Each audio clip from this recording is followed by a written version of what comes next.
Je suis docteur Roger Mallaré, je suis directeur médical de l'hôpital de Villers-de-Bedève depuis tantôt 20 années. Et puis je suis professeur universitaire à différentes universités.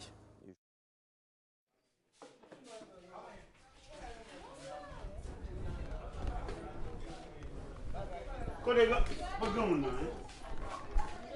1986, j'ai été nommé directeur médical de l'hôpital. J'ai trouvé un hôpital avec 300 malades.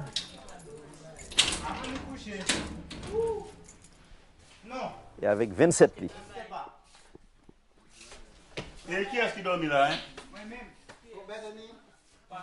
Donc les malades s'empilaient, qu'on peut dire, comme dans un état de carcéral, comme on était en prison. On ne peut même pas parler de l'hôpital. C'était une sorte, un milieu asilaire.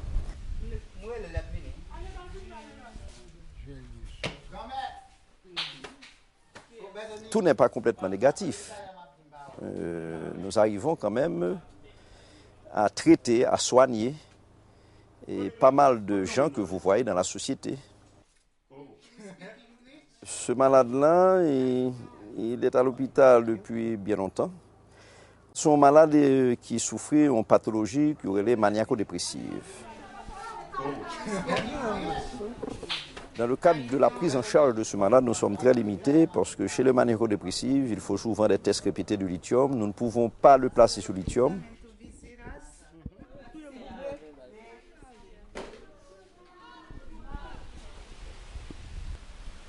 Maintenant, le problème principal que nous avons, c'est un problème de sanitation. Et à placer des toilettes hygiéniques dans les pavillons. Ceci a été fait. Malheureusement, comme on dit en créole, c'était bien pensé, mal calculé. Malades pour la plupart, pas habitués avec toilettes hygiéniques.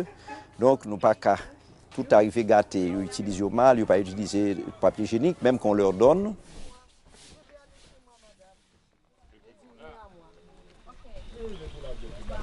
C'est ce que j'ai demandé. Je suis emprisonné ici, pourquoi? Je ne suis pas malade. En général, la maladie mentale, d'abord, est mal vue. Un malade mental qui est dans la rue, il a tendance à ennuyer, il a tendance à nuire, il a tendance à pas aider, pas de support. Donc, encore, voilà pourquoi que la santé publique n'a pas encore considéré la maladie mentale, le problème psychiatrique, comme un problème prioritaire pour l'État.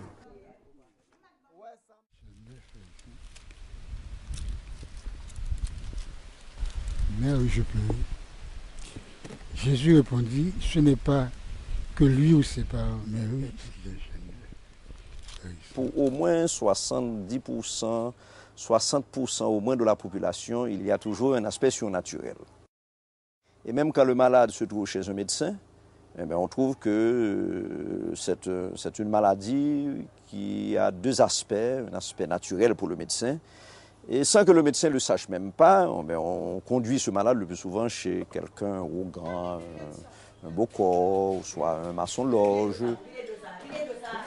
Et la prière, des religions, je ne suis pas contre la prière, je suis pour la prière, mais on pense qu'il faut chasser le mauvais esprit dans la tête du malade et par la prière. Donc, aide-toi, le ciel t'aidera quand même. Il faut quand même l'apport du médecin.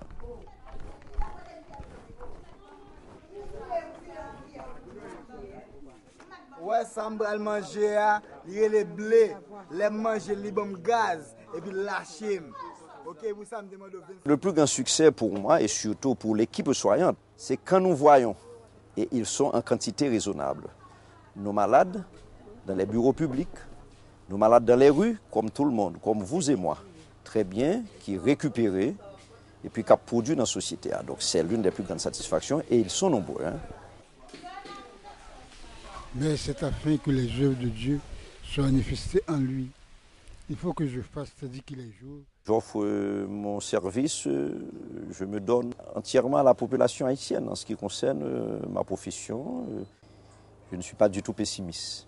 Je vois toujours un verre à moitié rempli et jamais à moitié vide.